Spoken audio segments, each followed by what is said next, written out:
Hi everyone, here we've got Xiaomi Mi 10T and let me show you how to set date and time on this device. So first of all, let's find and open the settings, and here we have to tap on the additional settings. And as you can see, on the very first position we've got date and time, so let's enter. And here we've got some options to customize. First of all, we can decide if we want to use the network provided time, just like now, or if we want to set it manually. Just tap on the switcher to turn off the network provided time, and the date and time options are active, so we can just tap on it and by swiping easily choose the date you want to use, tap on OK. As you can see, it is immediately applied, and the same situation with the time, just by swiping choose the one you want to use, tap on OK. As you can see, it is also immediately changed, and it is also visible on the status bar.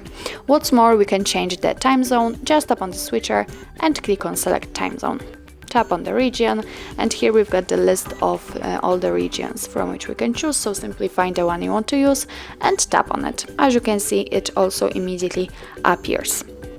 Okay, and under it we've got the time format, so simply tap on it, and here we've got the 12-hour format applied. If you want to set the 24-hour format, just tap on it. As you can see, it is also immediately applied.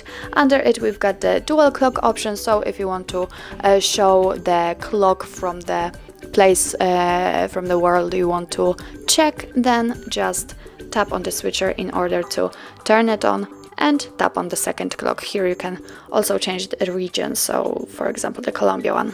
Let's get back, and as you can see, it is also immediately applied. If you want to get back to all previous settings, just tap on the switcher to turn off the dual clock. Here let's tap the 12-hour format, use network provided time zone and network provided time. So that's all. This is how to change date and time in your Xiaomi Mi 10T. Thank you so much for watching. I hope that this video was helpful, and if it was, please hit the subscribe button and leave the thumbs up.